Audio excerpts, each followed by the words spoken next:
I mean, there's so many people right now that are not doing what they love because they're worried about what other people think. When you're playing a different game than everybody else, peer pressure doesn't even have a shot on you. It's tougher when you're 15 as you're building your self-esteem and your foundation of your life. When you're 51 or when you're 91, you're gonna be stunned how little you care. And this includes your parents and your siblings and even your children. This is an intense thing. This is a very intense thing. And you have to love yourself first and feel good and complete with yourself first. I would do what I did as a 15-year-old, which is start building those skills and not listen to your parents and not listen to your teachers and not listen to your friends. Respect it, but don't let anybody impose their way on you. It's you, you're with yourself, and you've got to make yourself happy first. Who are you scared to fail in front of? The reason so many of you are not doing what you want to do is you're scared to fail in something. You're scared that your brother will judge you, your wife, your girlfriend, your husband, and most scary, your mom or your dad. You need to eliminate that and/or own that fear and put yourself in a position to succeed. Because with all of this, we are now in the greatest era. For the first time ever, with no fucking money, with no damn connections, this can put you on the map. If you're good enough, if you are good enough to be up here, to make bling bling, if you are good enough, nobody's stopping you. Not fucking Donald Trump, not the fucking Russians, nobody. If you are a minority, if you are a female, if you are a transgender, if you're a fucking alien, the market doesn't give a fuck. If you make the best shit, you will win. Do you know how sucky it was to be a nerd 20 years ago? But now the market is rewarding fucking nerds, and now they're rock stars. When you're thoughtful, like, I think one of the things that people struggle with is actually being very real with themselves. The difference between the difference between understanding who you are versus who you wish you were. And I think that's something that I'm always very fascinated by when I have a meeting like this. Like, what kind of read do you have on yourself? And how, I think I would struggle a lot if I didn't really genuinely know who I was. And then once you know who you are, you get more comfortable with what you're up to. So if I asked you right now, and I think it ebbs and flows when you're 28, when you're 32, when you're 57, if I asked you right this second, what do you want to happen, and what would you say? People are fronting for people that aren't going to be the impact on them. I met with a kid for 20 minutes today, loved him. He's got it, but he's doing something that's gonna hurt him. And I told him, I said, look, you're doing something that is not going to win. I would eliminate you from consideration to do business with based on this behavior, other than I don't think I'm shit and I shouldn't be judging people, but most of the majority of my contemporaries are doing that. I'm just confused by the behavior of the current system because so much of it is facade, so much of it is short term, so much of it is fake, and I don't know. I just know how I got here today. I know how I got the luxury and the enormous feeling of admiration, and it came from tried and true, and it comes from tried and true for everybody. And what we do is we sit around and look at the 0.0000001% of a guy that creates Instagram, or a guy that creates Facebook, or Elon Musk, and we start mapping towards these anomalies. Yet 99.99999% of people that have been successful, it took them 20, 30, 40 years, tried and true, hard work. And so I try to impose on you here today, my friends, through sheer will, trying to force it down your throat, that first and foremost, your intent needs to be pure. If you want to build a good business, and if you want to give back to the world, then that's what you actually have to do. You're not gonna trick, right? And I don't know. I'm just very, very, very passionate about this because we're living through the greatest era that human beings have ever lived through. And I am not confused to the macro political issues that we're living through. And I understand all the scenarios that we're living through across the globe. It's just that humans have never had it better. Like, your life is better than your great-great-grandparents. Like, you know, there's a lot of shit going on with political presidents and things of that nature, yet it's still better than if the Black Plague was running through us right now. Like, we are so fortunate. The fact that you're even at this conference puts you at this, such a small percentage of people in the world. We have 7.4 billion people in this world, and you have it so good. I am so grateful. I am so grateful, right? I'm so aware of what's actually happening here. And I don't mean for me, I mean for all of you. And so I can't wrap my head around wasting the one at bat we have. Unless somebody here has got some real interesting data, we don't come back. And you know what? I'm super pumped that I ended up being a human being. It's much more fun than being an elephant. And so if you take into account the ridiculousness and utter quadruple miracle that it is that you're even sitting here in a human and have all this opportunity that you were a human during this era, and you're not willing to deploy the patience and the work ethic and the tried and true that it takes to live. You know how many people here want to be a millionaire? Do you know how rare that is? Have you run the math? You have this enormous audacity. You have this enormous audacity, yet you're not putting in the work to get you there because you think somehow you've been tricked by yourself or somebody else that there's some system, that there's some fucking shortcut. There's no fucking shortcut. You've got to put in the work, lots of it. And that comes at the expense of golfing all the time. And that comes at the expense of going to every damn event. And it definitely comes at the expense of watching one more motivational video and 3 more books and 7 more You have to do. Doing is the game. You know, listen, this is back to, do you know yourself? Or do you aspire to be something you might actually not be? This is the toughest question of it all, my man. I mean, if you want to be respected and really known, show the fuck up. Are you fucking kidding me with going a week without doing something? You know, I don't know how much into my content you are, but I always say nobody you've ever met got there without the hard work. Nobody you know. It's just real.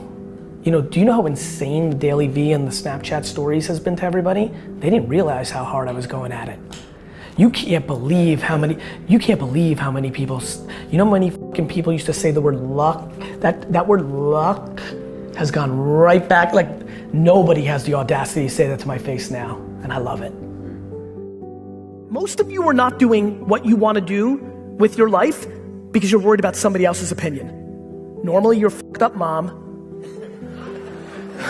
or you know, your spouse, or you know, somebody very close to you is fucking your shit up. Right?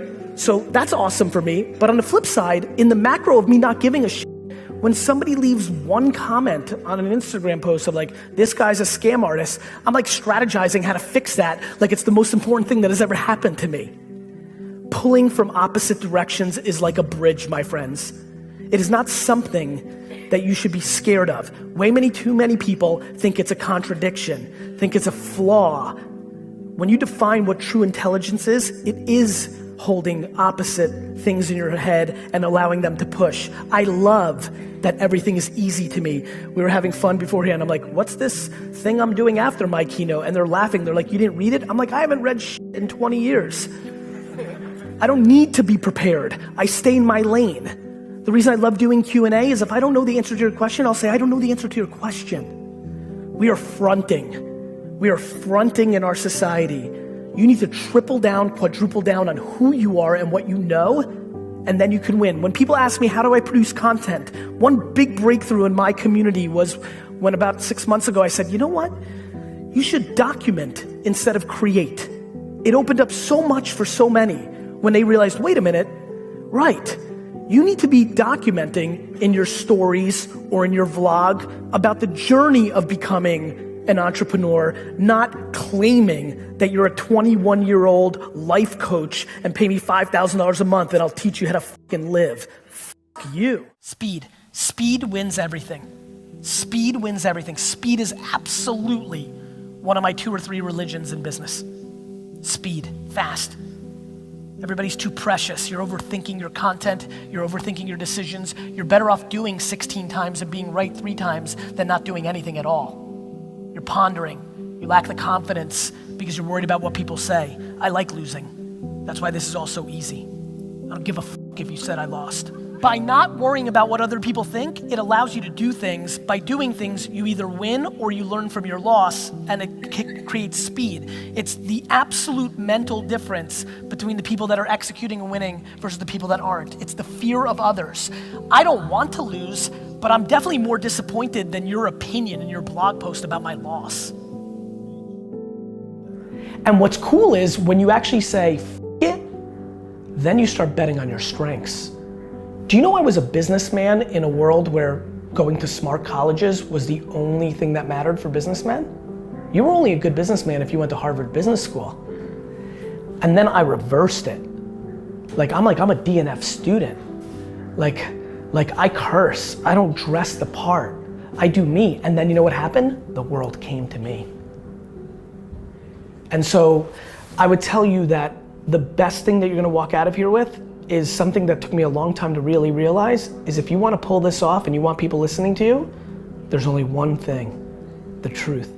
I get everything wrong. It's just that I can't recall it because once it's wrong, I'm moving on to the next thing. Like dwelling on what you fucked up on is the quickest way for the next thing not to work. Right? Yep. So I think I do everything. I mean, you know this is a fun thing to say. Some people in the back know this. I was a breakout YouTube star in the first year, 2006. I decided that the right strategy was to leave YouTube completely and go to Vidler because Vidler offered me equity in their company, and I've left an enormous amount of attention. I deviated from my intention thesis to do short-term economics and equity in a company, and I lost. When D-Rock finally came in my life 2 years ago and we started to try to build up my YouTube for the first time, I was sitting on 40,000 followers in a world where I could have had millions if I just stayed the course. So I make mistakes all the time. I'm reorging VaynerMedia every day because it's based on a mistake I made the prior year. I just don't give a fuck about my mistakes. Everybody else cares about your mistakes. If you're worried about your own mistakes, you've already lost. If anything besides being practical and start making money instead of losing money is what you remember from this talk this morning, please make it that you need to go to a senior citizen home and volunteer for 1 day. Here's what I want you to do. Spend 1 day at a senior citizen home, and I promise you, you will leave with the following. You will leave that the scariest thing in the world to human beings is regret. What you will see in those 80 and 90-year-olds, some will be happy and they'll be content, but you will see something at scale that scares the living shit out of me. It's called regret. The amount of people that wish they did things is scary. And let me promise you something. When you're 93, it's hard to pull it off. I would say that if you're allowing your ego to get ahead of your humility and self-awareness, it's clearly gonna be in the way. I think you need to pull very hard from both sides. They both matter tremendously. And it's just, you can't believe how truthful it feels in my heart and stomach when I say I ain't shit. And I agree with the kid that says I'm gonna be one of the greats. I just believe in both of them. I just do. I also think that if you're one of the great entrepreneurs of a generation, it doesn't necessarily mean you're so special. It means you were good at that craft. What I'm actually trying to do is be a little bit special. Nobody goes to somebody's funeral because they made $40 billion.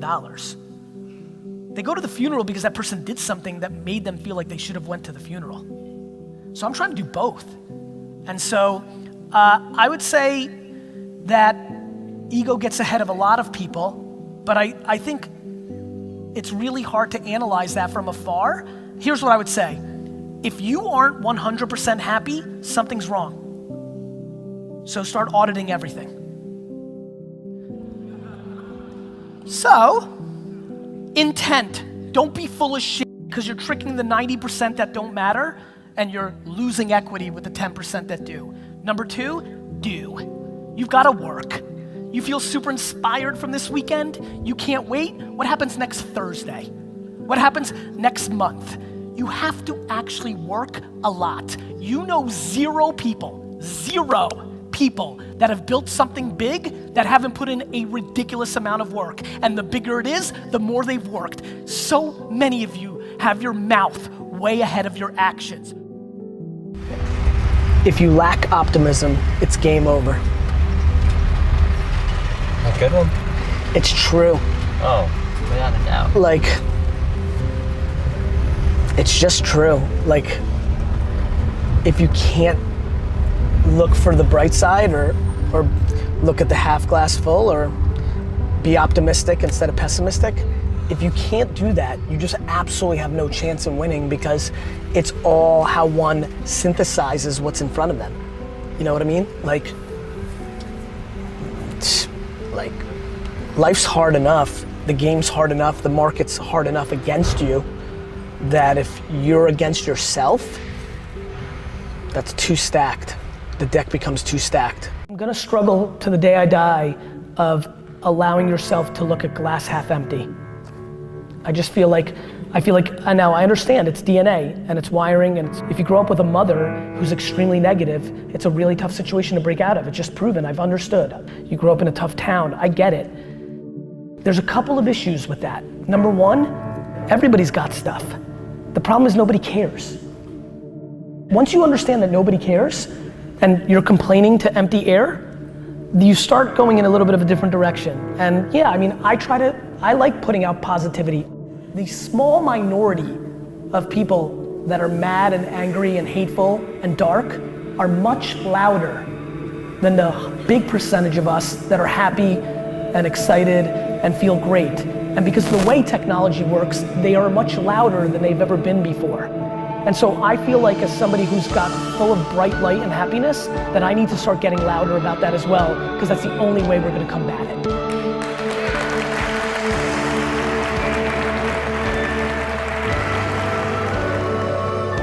If that's the thing that's gonna get the loudest clap so far from this conversation, that's what we need to be focusing on. I feel more responsibility than ever as somebody who is happy and wants other people to be happy, genuinely. If you leave with anything for any of us, please take on the sense of responsibility that if you've got good and you feel good, to start sharing that content as well, because the world needs more of it.